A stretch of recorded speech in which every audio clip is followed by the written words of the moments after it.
اعوذ باللہ من الشیطان الرجیم بسم اللہ الرحمن الرحیم۔ جی دوستوں، کیسے ہیں آپ سب لوگ؟ دوستوں، آج ہم شیعہ سنی جو مسئلہ ہے پوری دنیا میں، اس کے متعلق کچھ بات کریں گے انشاءاللہ تعالی۔ اور دنیا میں سازشوں کے انجام کیا ہوئے ہیں، جو دنیا میں محلتی سازشیں ہوتی رہیں یا پھر انٹرنیشنل لیول کی سازشیں ہوئی ہیں، ان کے آخرکار انجام کیا ہوئے ہیں، اس کے متعلق دوستوں ہم کچھ بات کریں گے۔ تو دوستوں، بات شروع کرتے ہیں میں اپنے بچپن کا ایک واقعے کے ساتھ کہ ہم لوگ ٹیوشن پڑھ رہے تھے ایک جگہ پر، ہمارے قریب ایک کالونی ہے، وہاں ہم پڑھنے جایا کرتے تھے۔ تو ہم بیٹھے پڑھ رہے تھے تو ہمیں مسجدوں سے ایک اعلان سننے کو ملا۔ وہ اعلان کچھ یوں تھا کہ حضرات، تمام حضرات دکانیں بند کر دیں اور اپنے گھروں میں چلے جائیں۔ تو ہم حیران ہوئے کہ کیا مسئلہ ہوا ہے۔ تو تھوڑی دیر میں اعلان ہوا کہ ایک شخص قتل ہو گیا ہے ہمارے اس علاقے میں۔ اب دوستوں، یہ اس دور کی بات ہے کہ جب یہ شیعہ سنی کا جو مسئلہ ہے ہمارے ملک میں بہت زیادہ سینسٹیو ہوا کرتا تھا۔ تو جب ہم باہر نکلے تو ہمیں معلوم ہوا کہ وہ شخص جو قتل ہوا ہے وہ شیعہ مسلک سے تھا۔ تو اب جب ہمارے ٹیچر نے ہمیں چھٹی دے دی، جب ہم باہر نکلے ہیں تو ایک پولیس پوسٹ، ایک چوکی، ایک تھانہ موجود تھا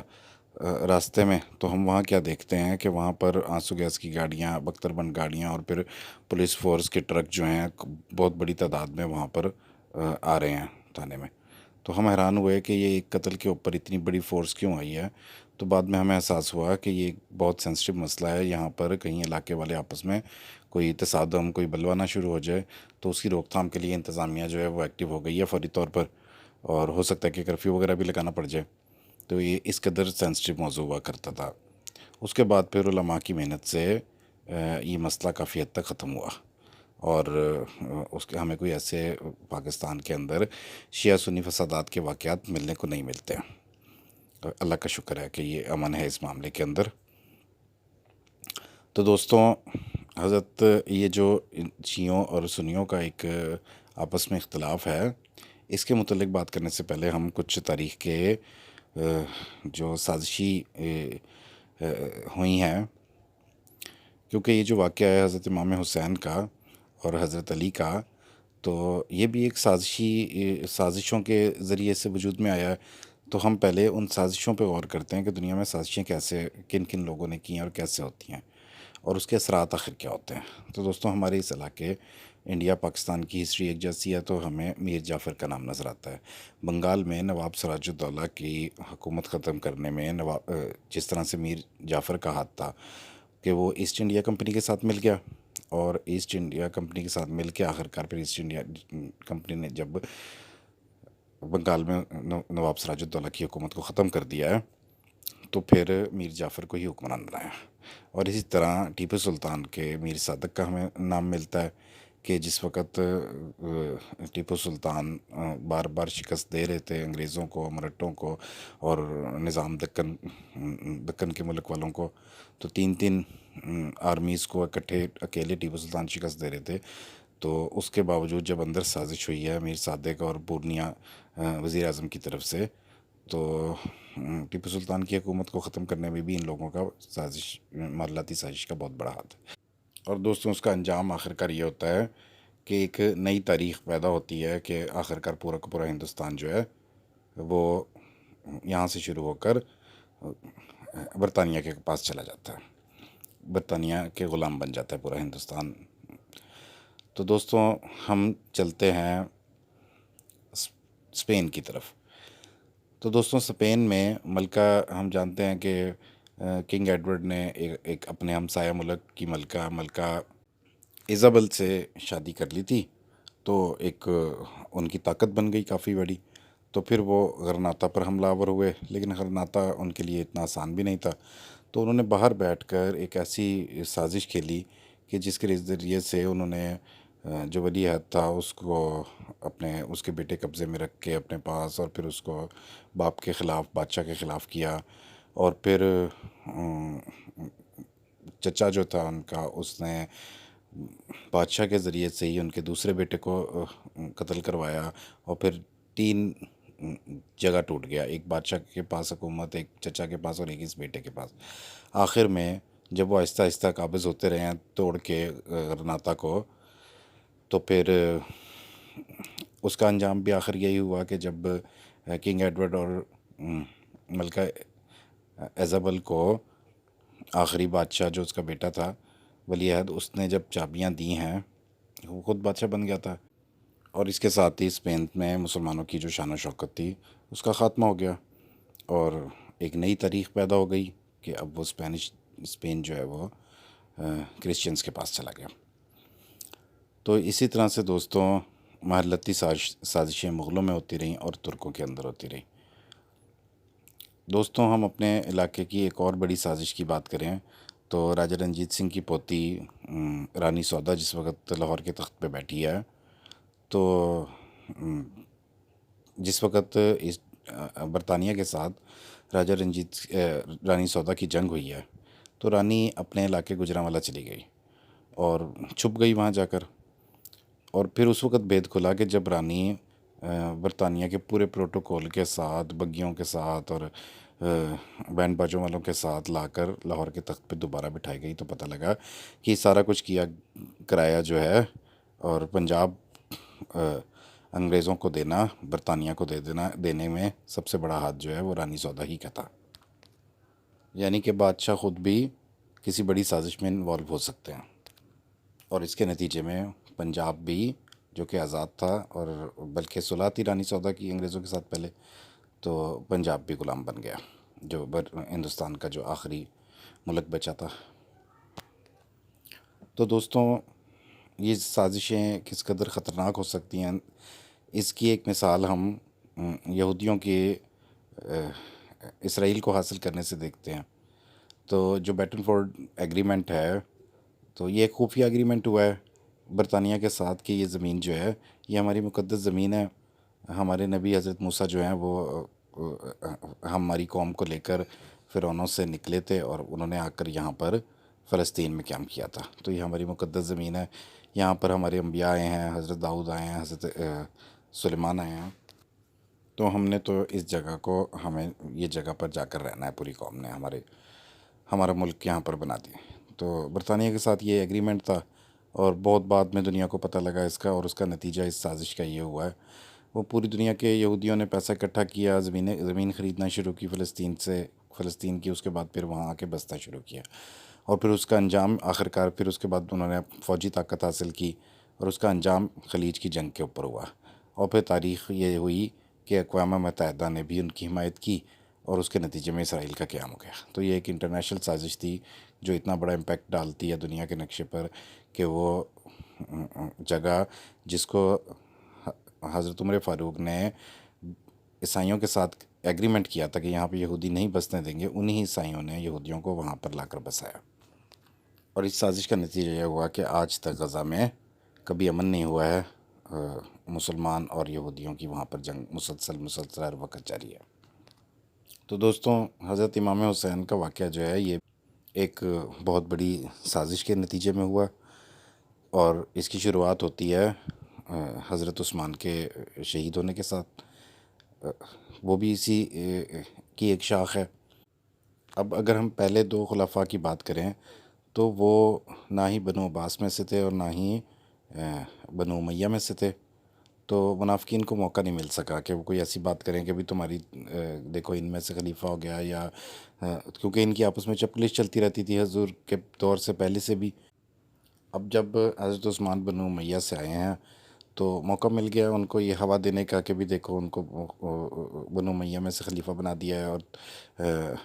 عباسیوں کو پوچھا نہیں ہے، یا باقی لوگوں کا کوئی خیال نہیں رکھا گیا، اس طرح کی منافقانہ باتیں جو ہے منافقین نے بہت زیادہ پہلے ہی پھیلا دی تھیں۔ اب حضرت علی کو وہاں سے کوفہ منتقل کر لیا کہ یہاں پر یہ اب سازشیں شروع ہو گئی ہیں، یہاں پر خون نہ بہیں، احترام کی جگہ ہیں مکہ معظمہ اور مدینہ حرم کی جگہوں میں، اس جگہ پر قتال نہ ہو، ایک مقدس ترین مسلمانوں کا یہ جگہ مانی جاتی ہے، اس کو صرف اللہ پاک نے فتح مکہ کے وقت قتل کے لیے حلال کیا، اس کے علاوہ تو یہ کبھی بھی حرمت کی جگہ ہے، یہاں پر کبھی بھی قتال اس کا احترام کیا جاتا تھا، یہاں اس قتال نہیں کیا جاتا تھا یہاں پر۔ تو حضرت علی کوفہ چلے گئے۔ اب یہ کوفہ میں کون لوگ موجود تھے جن کو خارجی کہا جاتا ہے، انہی خارجیوں نے آ کر حضرت عثمان کو شہید کیا ہے، تو یہ خارجی تھے کون؟ تو یہ خارجی حضرت عمر نے ایک یمن میں ایک قبیلے تھے جہاں پر سے یہ جھوٹے نبیوں کا سلسلہ شروع ہوا، اور مسلمہ کذاب بھی اسی علاقے سے تھا جہاں پر مسلمانوں کے بہت بڑے بڑے حفاظ صحابہ جو تھے وہ بھی شہید ہوئے، اور سینکڑوں صحابہ جلیل القدر بڑے صحابہ جو تھے وہ اس جنگ کے اندر ان سے جنگ کرتے ہوئے شہید ہو چکے تھے۔ تو یہ انتہائی سخت مزاج اور اکھڑ اور جنگجو قسم کے لوگ تھے۔ تو حضرت عمر نے ان سے نپٹنے کا ایک مدبرانہ فیصلہ یہ کیا کہ انہیں یہاں سے آرمی میں شامل کر کے انہیں ایران کی سرحدوں کی طرف بھیج دیا، ایران کی سرحدیں عراق کی طرف۔ تو عراق میں کوفہ میں اور ارد گرد کے علاقوں میں چوکیاں بنا کر وہاں پر ان کو تعینات کر دیا۔ تو وہ بھی خوش تھے کہ اب ہمیں سیلری بھی ملے گی، اور اس طریقے سے یہ فتنہ جو تھا کہ یہ لوگ جو ہیں یہ مسلمانوں کے خلاف نہ کھڑے ہو جائیں، کیونکہ ایک تعصب ان لوگوں کے اندر پایا جاتا تھا کہ ان لوگوں کے پاس ایسے حکومت کیوں آ گئی۔ اور آج بھی دیکھیں تو یمن کے ساتھ سعودی عرب کی جنگ وہ ایک اسی قسم کا ان کا آپس کا معاملہ بھی ہے، باقی معاملات کی طرح کے ساتھ اس قسم کا معاملہ بھی ہے کہ وہ آپس میں تعصب اور جب نفرت آتی ہے ہیں تو وہ بھی عرب یہ بھی عرب، لیکن تعصب کی بنا پر ایک دوسرے سے جنگ چلتی رہتی ہے ان کی۔ اور یہی وہ لوگ ہیں کہ جو ان منافقین کی جو حضرت عثمان کے دور سے اور عبداللہ بن سبا ان کا لیڈر تھا، جہاں سے یہ جس نے بات شروع کی ہے، اس کے بعد پھر یہ گروپ بڑھتا بڑھتا آخر کار پھر یہ جو کوفی یہاں پر آ کے آباد ہوئے تھے یہ ان کا ہدف بنے سب سے زیادہ، اور ان کو سب سے زیادہ اس بات کا نشانہ بنایا گیا تعصب کا، کیونکہ ان کے اندر پہلے سے تعصب کی عادت تھی، ایک دوسرے سے نفرت کی اور لڑائی جھگڑے کی۔ تو یہ سب سے زیادہ ایکسیپٹنس ان لوگوں نے لی۔ جنگجو بھی تھے بہت ماہر یہ، اور ان کو تاریخ جو ہے وہ خارجیوں کے نام سے پکارتی ہے۔ اب حضرت علی جب کوفہ آئے ہیں، انہوں نے اپنا ہیڈ کوارٹر کوفہ میں منتقل کیا ہے، تو یہ سب لوگ جو تھے یہ بظاہر تو حضرت علی کے وفادار بن گئے کہ بھئی ہم ان لوگوں کے مخالف ہیں، آپ کے ساتھ ہیں، یعنی ایک طرح سے علاقائی پوزیشن بنانے کی کوشش کی، جبکہ وہ ہیڈ کوارٹر تھا کوفہ، لیکن انہوں نے اس کو ایک الگ حیثیت دی کہ ابھی باقی سب لوگ مدینہ والے مکہ والے اور اس طرح کا بھی ان کے اندر ایک تعصب جو تھا اس کو یہ ہوا دیتے رہے۔ بہرحال حضرت علی کے پاس جب اما عائشہ اور باقی صحابہ آئے ہیں، امیر معاویہ اس وقت آرمی کے ہیڈ تھے، تو جس وقت وہ آئے ہیں تو ان کی صلح ہو گئی ہے کہ حضرت عثمان کے قاتلوں کو قصاص دیا جائے، بنو امیہ کے حوالے کیا جائے۔ کیونکہ اب یہ نہ ہو کہ بنو امیہ کے ساتھ پھر بنو امیہ اس بات کو لے کر کے بھی ہمارے شخص کو قتل کیا ہے، قبائلی تو جنگ جو ہے وہ اب مسلمانوں میں دوبارہ سے جنگیں شروع ہو جائیں۔ لیکن اس کا نتیجہ یہ ہوا کہ کوفہ میں یہ جو خارجی تھے یہ 10,000 کے تعداد میں اکٹھے ہوئے، اور انہوں نے کہا کہ لو بھی اب ہم سب سے بدلہ لے لو، ہم سب ہیں حضرت عثمان کے قاتل۔ اور اس کے نتیجے میں یہ ہوا کہ اس قدر جب اگریشن آ جائے تو وہ پھر پتہ نہیں لگتا کہ جنگ کیوں شروع ہوئی ہے، تو آپس میں جنگ شروع ہو گئی، کیونکہ جو صحابہ آئے تھے ان کے پاس بھی جو لوگ آئے تھے مدینہ سے ان لوگوں کے پاس بھی 10-12 ہزار لوگ تھے، تو وہ جنگ ایک بہت مسلمانوں کی آپس میں جنگ شروع ہو گئی، اور یہ تقریباً سلسلہ پھر 5 سال تک چلتا رہا۔ اور دوستوں پھر یہی سازشیں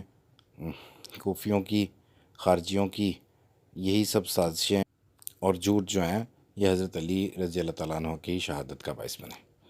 اس کے بعد پھر بیعت ہوئی حضرت امام حسن کے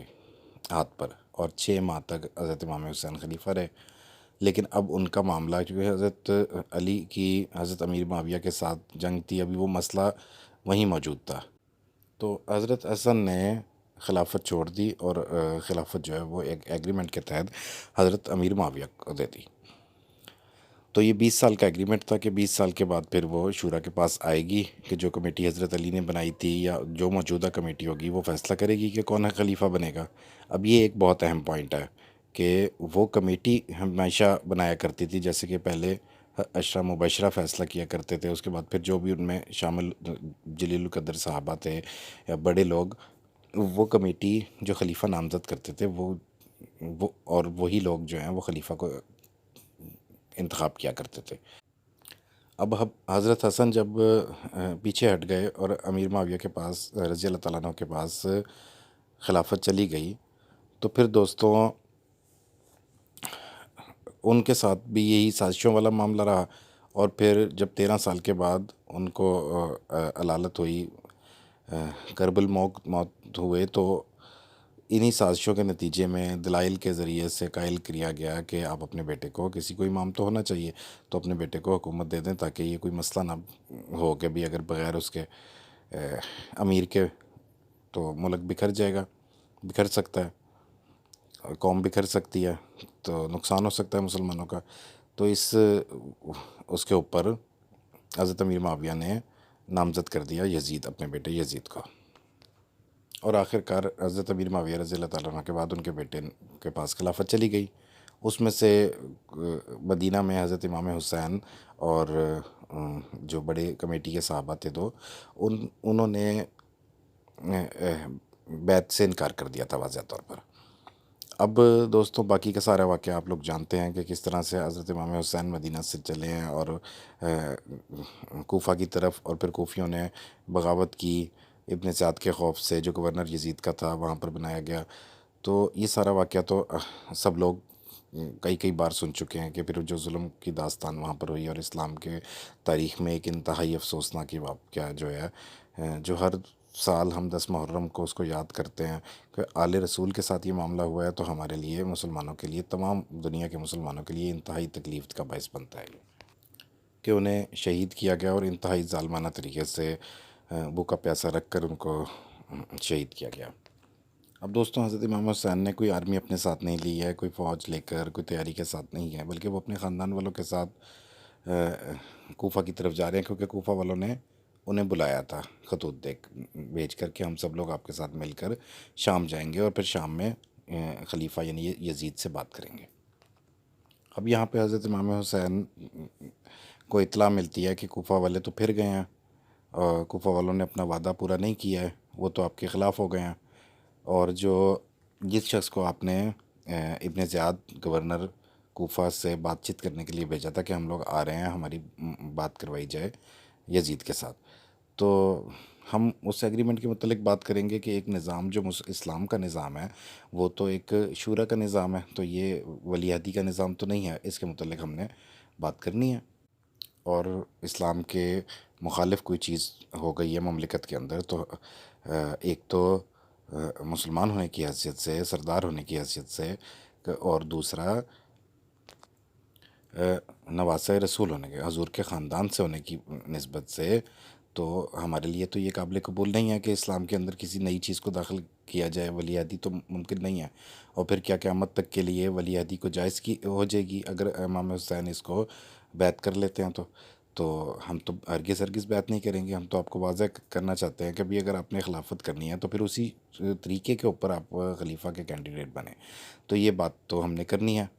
تو اس کے نتیجے میں حضرت جو ان کے نمائندے گئے تھے، حضرت عثمان بن عقیل، ان کو شہید کر دیا گیا، اور شہید کرنے کے بعد یہ بھی باتیں آتی ہیں کہ بھی لٹکا دیا گیا مسجد کے اوپر، اور کوفہ والوں کو ڈرایا گیا۔ تو جب ان کی اطلاع ملی حضرت امام حسین کو، تو ان کے بیٹے اس لشکر میں ان کے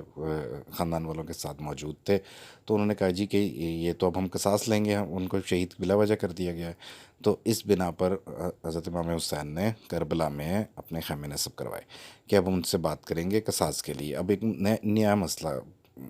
جو ہے وہ بھی پیدا ہو گیا تھا یہاں پر۔ تو یہاں پر گورنر نے 2 جرنیل بھیجے ہیں، ایک جرنیل ان کے ساتھ مل گئے ہیں، اور دوسرے جنرل جو ہیں انہوں نے جا کے پھر بات کیا، تو اس پہ ابن زیاد جو گورنر ہے وہ کوفہ کا، وہ غصے ہوا کہ میں نے یہ تو نہیں کرنے بھیجا تھا، میں نے تو کہا تھا کہ بیعت کرو، لازمی بیعت کر کے آؤ۔ تو تیسرے شمر کو بھیجا گیا، اور پھر باقی واقعہ ہم لوگ جانتے ہیں کہ شمر نے جس ظالمانہ طریقے سے پانی روک کر اور خوراک روک کر اور بھوکا پیاسا رکھ کر ان سب لوگوں کو تیروں کے ساتھ شہید کیا گیا ہے، جنگ ہوئی ہے۔ تو یہ سارا واقعہ جو ہے ہمارے علم میں ہے کہ اس کے بعد پھر کیسا ظلم ہوا ہے آل رسول کے ساتھ، اور یہ وہی سب سازشیں تھیں جو حضرت عثمان کے دور سے شروع ہوئی تھیں، اور ان جھوٹ اور سازشوں کے بیچ میں یہ واقعہ پیش آیا، فتوے کا بھی ذکر آتا ہے کہ فتویٰ لے کر آئے تھے کہ جی ٹھیک ہے، جائز ہے. تو یہ سب باتیں جھوٹ اور سازش اور نفرت کے نتیجے میں یہ واقعہ پیش آ گیا. اور اس کے بعد بھی یہ واقعہ ختم نہیں ہوا. جو حضرت امام حسن نے جو ایگریمنٹ کر لیا تھا، لیکن مقدر مسلمانوں کا کہ وہ یہ سب کچھ ہونا تھا. اور اس کے بعد پھر وہ جو جنگیں رک چکی تھی وہ دوبارہ سے ایک سلسلہ دوبارہ سے شروع ہو گیا. اب یہاں پر دوستوں بات ہوتی ہے کہ یزید کا اس کے اندر کیا کردار تھا. تو دوستوں، جو گورنر یزید کی طرف سے آیا ہے، تو یزید نے اپنے والد حضرت امیر معاویہ کی طرح آ کر حضرت امام حسین کے ساتھ یا مدینہ میں آ کر ان کمیٹی کے لوگوں کے ساتھ کوئی ایگریمنٹ یا اس کے متعلق بات کیوں نہیں کی ہے؟ تو یہ بھی ایک سوالیہ نشان ہے بہت بڑا. اور پھر ابن زیاد جو گورنر وہ بھیج رہے ہیں وہ آخر کار یزید ہی کا گورنر ہے. تو ایسا نہیں ہوتا کہ حکمران کے حکم کے خلاف کوئی بھی گورنر اپنے اپنے طور پر کوئی ایسا کام کرے. تو دل تو یہی مانتا ہے کہ یزید جو ہے وہی مرتد ہے. لیکن اب مفتی اعظم پاکستان مفتی تقی عثمانی صاحب نے ایک نیوٹرل سی بات کری ہے، اور میں آپ کو بتاتا ہوں کہ اس طرح کی بات انہوں نے کیوں کی ہے. تو دوستوں، ان کا پہلے فتویٰ سن لیجئے کہ انہوں نے فتویٰ یہ دیا ہے کہ اگر تو یزید ٹھیک ہوا اور ہم لعنت کر رہے ہوئے تو ہم گناہ گار، اور اگر وہ برا ہوا اور اس کو اچھا کہہ رہے ہوئے تو بھی ہم گناہ گار. تو انہوں نے ایک نیوٹرل بات کہی ہے. اور ایسی بات کیوں کہی ہے انہوں نے؟ ان کے بڑے بھائی ہیں مفتی رفیع عثمانی صاحب. پہلے وہ مفتی اعظم پاکستان تھے جب وہ حیات تھے. تو مفتی اعظم پاکستان مفتی رفیع عثمانی صاحب نے ایک بیان میں کچھ یوں بتایا کہ ایک گاڑی ہمارے مدرسے کے باہر فائرنگ کرتی ہے، اور کچھ دیر بعد اطلاع آتی ہے کہ اس نے امام بارگاہ پر بھی فائرنگ کی ہے. یہ پرانی ایک بات ہے. تو وہ کچھ یوں بیان فرما رہے تھے کہ یہ انٹرنیشنل سازش ہو سکتی ہے، پاکستان دشمنوں کی سازش ہو سکتی ہے، انڈیا کی سازش ہو سکتی ہے، پاکستان کو غیر مستحکم کرنے کے لیے، آپس میں خانہ جنگی کرانے کے لیے اس طریقے سے وار کیا گیا ہے. دوستوں، میں نے ویڈیو شروع کے وقت کہا تھا کہ علماء کی برکت سے یہ مسئلہ جو بہت سینسٹیو ہوتا تھا، ہم اکثر سنتے تھے اب یہاں پر بلوہ ہو گیا، یہ معاملہ ہو گیا، تو باقاعدہ ایک دوسرے کو قتل کر دیا جاتا تھا اس شیعہ سنی مسئلے کو لے کر. لیکن پاکستان میں ان علماء کی برکت سے، ان کے اس قسم کے بیانات کی برکت سے، آپس کی صلح جوئی کی کوششوں کی برکت سے یہ مسئلہ ہمارے ملک میں ختم ہو گیا تھا. اور اللہ کا شکر ہے کہ ابھی بھی ختم ہے. لیکن دوستوں، اب یہ میڈیا کے ذریعے سے بہت زیادہ ہر شخص کو یہ جانتا ہے کہ اس وقت علماء کی آپس میں کیا بحث ہے. کہ کوئی کہہ رہا ہے کہ یزید اچھا ہے، اور کچھ لوگ اب شیعہ لوگ جو ہیں وہ تو امام حسین کا قاتل سنی بھی مانتے ہیں اور شیعہ بھی مانتے ہیں. تو اس کو اچھا کہنا یا پھر اس قسم کی کوئی بات کرنا ان کی کس قدر دل آزاری کا اور ایک بہت بڑے مسئلے کا سبب بنتا. دوستوں، ہم سنی کس کو کہتے ہیں؟ سنیوں کے ہاں، ہمارے یہاں بر صغیر میں بریلی کے علماء سے عقیدت رکھنے والوں کو ہم بریلوی سنی کہتے ہیں، اور دیوبند سے علماء سے تعلق رکھنے والوں کو ہم دیوبند سنی کہتے ہیں. اسی طرح سعودی عرب میں اور ہمارے ہاں بھی اہل حدیث جو کہ فقہ امام شافعی کے، امام احمد بن حنبل کے فقہ کے اوپر زیادہ تر ان کے طریقے ہوتا ہے عبادات کے، اور جو کہ ان کی پیش کرتا ہے. اور دوستوں، شیعہ کہتے ہیں امام جعفر کے فقہ کو ماننے والوں کو. اب یہ جو مسئلہ حضرت امام حسین کا ہے، یہ ایک تاریخی طور پر اگر دیکھا جائے تو یہ انہی سازشوں اور جھوٹ کے نتیجے میں وجود میں آنے والا ایک مسئلہ ہے، اور ایک تاریخی مسئلہ ہے جو کہ سنیوں کے لیے بھی اور شیعوں کے لیے بھی، شیعہ مسلک سے تعلق رکھنے والوں کے لیے بھی انتہائی افسوسناک مسئلہ ہے یہ. اب اگر اس لحاظ سے دیکھا جائے تو دکھ تو دونوں ہی کر رہے ہیں، یعنی کہ دونوں ہی ایک جیسے ہیں، کہ دونوں ہی اس معاملے کے اندر دکھ کر رہے ہیں. تو دوستوں، اگر بات یہاں تک رہے تو بہت اچھی بات ہے. لیکن آپس میں اختلاف کر لینا اور سنیوں کا اب اس قدر بڑھ جانا، میں خود سنی ہوں لیکن میں یہ بات کر رہا ہوں کہ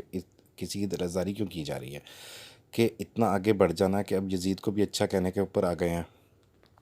کہ اس کی تو کوئی غلطی نہیں تھی. دوستوں، 1400 سال پہلے کی تاریخ صرف ہمارے اسلام کے اندر قرآن پاک ایک محفوظ ترین کتاب ہے جس کا اللہ پاک نے خود حفاظت کا وعدہ کیا ہے، اور پھر محدثین کرام کی وجہ سے اپنے نبی کی، حضور پاک صلی اللہ علیہ وسلم کی تمام باتیں ایک بہت ہی بہت ہی احتیاط کے طریقوں کے اوپر چل کے محدثین نے لکھی ہے۔ اس میں ایک بہت ساری احتیاطیں ہیں کہ اگر کوئی حدیث، کیونکہ 10 لاکھ باتیں ایسی ہیں جو اللہ کے نبی کے نام سے ہمارے مذہب میں آ گئی ہیں کہ یہ حدیث ہیں، لیکن وہ حقیقت میں حدیث نہیں ہیں، تو محدثین نے کچھ قانون بنائے کہ بھئی جو اللہ کے حکم کے خلاف ہوگی اس کو ہم حدیث نہیں مانیں گے، جو حضور پاک کی حدیث کے خلاف ہوگی اس کو بھی ہم حدیث نہیں مانیں گے، اور اسی طرح جو بھی حدیث ہے وہ ایک روایت کے ساتھ ہونی چاہیے، اور اگر ان راویوں میں سے حضور تک جو راوی ہیں ان کے نام ہونے چاہیے، اور پھر اگر کسی ایک راوی نے زندگی میں ایک دفعہ جھوٹ بولا ہے تو اس کو کہا جاتا ہے کہ اس کی حدیث جو ہے یہ مشکوک ہو گئی ہے۔ تو دوستوں اس کے علاوہ ہم اگر کسی تاریخ یا 1400 سال پہلے کی تاریخ کی بات کرتے ہیں تو ہمارے پاس کوئی بہت زیادہ واضح لکھی ہوئی ڈاکومنٹیشن اور صرف علماء کی تقاریر اور وہ چیزیں ملتی ہیں جو کہ ہمیں اس کو ہم اس طریقے سے ثابت نہیں کر سکتے کہ جیسے کہ ہم حدیث کو ثابت کرتے ہیں۔ تو دوستوں میں تاریخی حوالے سے بات کر رہا ہوں۔ دوستوں میں نے ہندو میتھولوجی پڑھ رکھی ہے، تو ہندو مذہب کی جو اور اس کی ہسٹری بھی کو ان کا جو پہلا صفحہ ہے جس کو وہ وید پرانا کہتے ہیں، سب سے پہلے جو ان کو کتاب ملی ہے وہ میکس مولر کو، ایک انگریز، ایک برٹش کو ملی ہے۔ تو ہندوؤں کو پتہ لگا کہ ہم لوگ تو ہندو ہیں،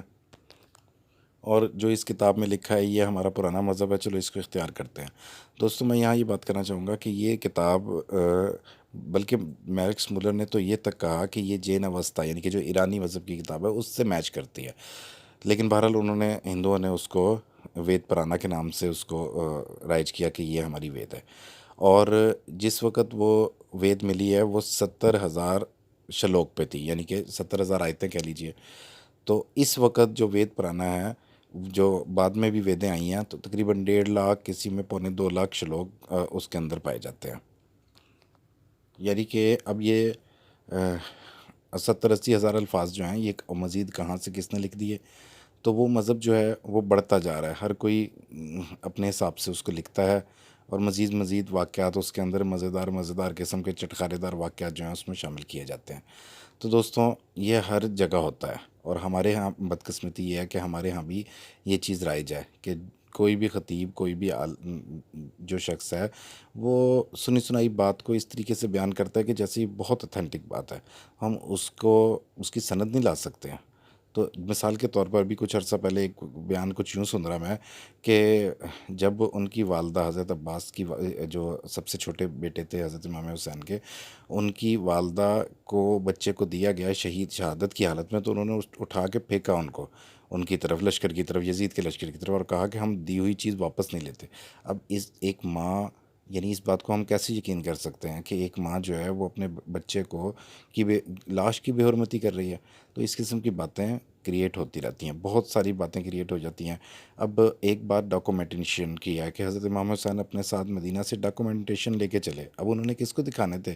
کیا وہ کوفہ والے تو ان کو بلا رہے تھے؟ کیا وہ کوفہ والوں کے خلاف یہ ڈاکومنٹیشن دکھانے کے لیے لے جا رہے تھے؟ اب یہ بات بھی کوئی اس کو ایک عقلی طور پر اس کو سمجھ میں نہیں آتی ہے، لیکن بہرحال ہمارے رائج ہیں کہ بھی خیمے اس لیے جلائے کوفیوں نے کہ انہوں نے وہ ڈاکومنٹیشن مٹانے تھے، لیکن حقیقت بات یہ ہے کہ وہ ایک جو ظلم ہوا ہے، ایک تاریخ ہے وہ مسلمانوں کی، تو اس کو ہوا دے کر ایک دوسرے کے اختلافات، دکھ تو برابر کا ہے، شیعوں کا، سنیوں کا، سب برابر کے دکھ کر رہے ہیں، وہ ذرا اور طریقے سے کر رہے ہیں، چھریوں چاقوں کے ذریعے سے کر رہے ہیں، ماتم کر رہے ہیں، کیونکہ ان کے ہاں وہ ایک 1400 سال سے ان کے آباء و اجداد سے وہ سلسلہ ایک چلتا آ رہا ہے۔ تو بہت ساری چیزیں مذہب سے نکل کر کلچرل ہو جاتی ہیں، میں یہ نہیں کہہ رہا کہ وہ صحیح ہیں، لیکن کلچرل بھی کچھ چیزیں پیدا ہو، یعنی ایک کلچر بن جاتی ہیں بہت ساری چیزیں، کہ بھی بزرگوں نے یہ کیا ہے تو ہم بھی ایسے ہی کریں گے، وہ پھر اگلے اب 1400 سال تک یہی سب کچھ ہوتا چلا آ رہا ہے۔ تو دوستوں یہ بحثیں کر کے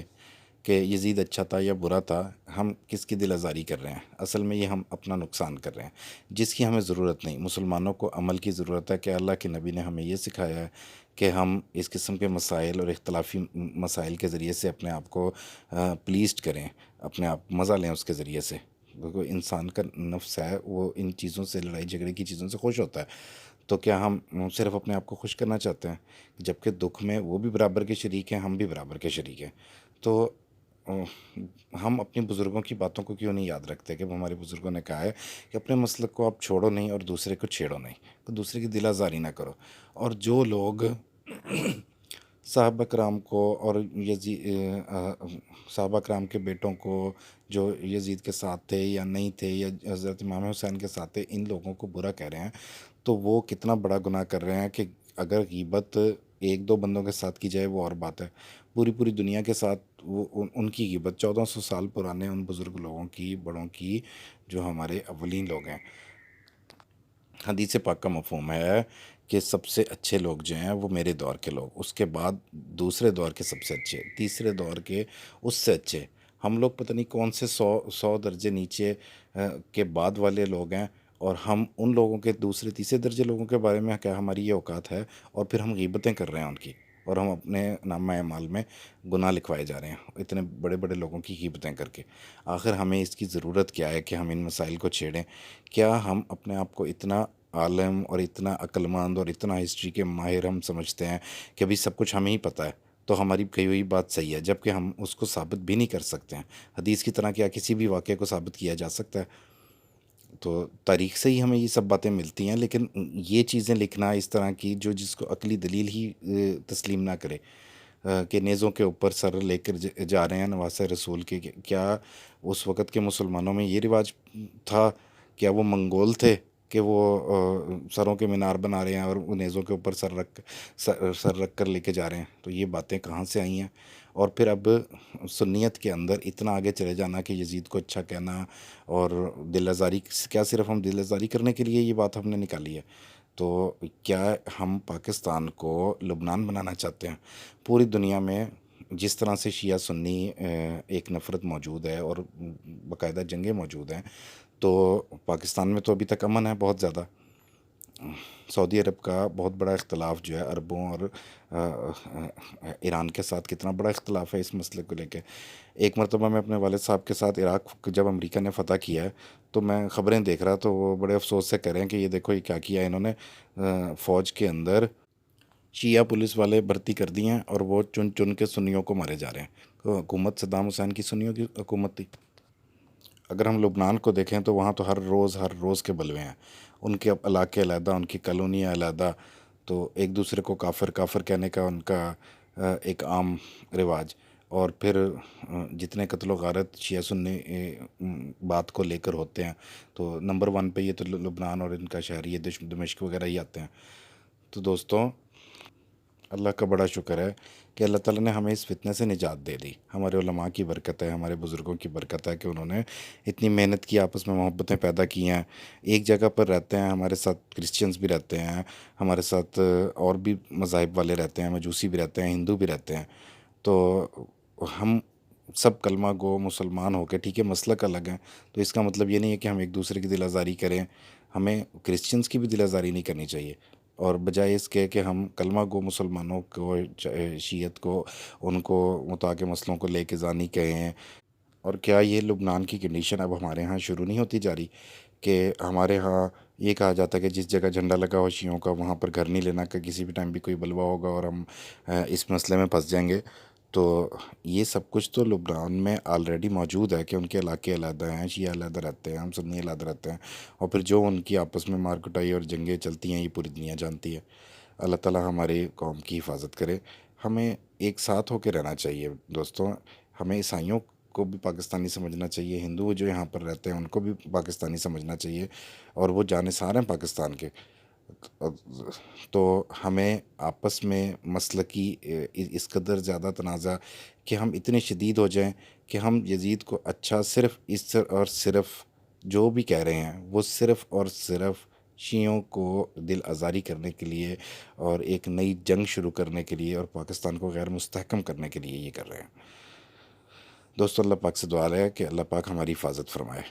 تو میں آخر میں وہی بات بزرگ کی بیان فرماؤں گا کہ اپنے مسلک کو چھوڑو نہیں اور دوسرے کو چھیڑو نہیں. اور مسلمان کا اصل مقصد یہ کام کرنا نہیں ہے، بلکہ اپنی عبادت، اپنی آخرت پہ نظر رکھنا ہے۔ اگر ہمیں، ہر کسی کو اپنا مسلک ٹھیک لگتا ہے، ہمیں اپنا مسلک ٹھیک لگتا ہے، ہم اپنے مسلک پر رہیں۔ شیعوں کو اپنا مسلک ٹھیک رکھتا ہے تو وہ اپنے مسلک پر رہیں، ان کے باوجداد سے ان کو جو چیز ملی ہے، ہمارے باوجداد سے جن علماء سے ہماری عقیدت رہی ہے، تو ہمارا دل جس چیز کو کہتا ہے کہ ہم اس چیز کو اختیار کرے رکھیں اور زیادہ سے زیادہ عمل کر کے اپنی آخرت بنانے کی کوشش کریں، بجائے اس کے کہ ہم غیبتیں کر کے، لڑائی جھگڑے کر کے، ایک دوسرے کو برا کہہ کر، تو ہم دل آزاریاں کر کے اپنے نامہ اعمال میں گناہ ہی سمیٹتے رہیں۔ تو دوستوں، اس کے ساتھ ہی اجازت دیجیے گا۔ السلام علیکم دوستوں۔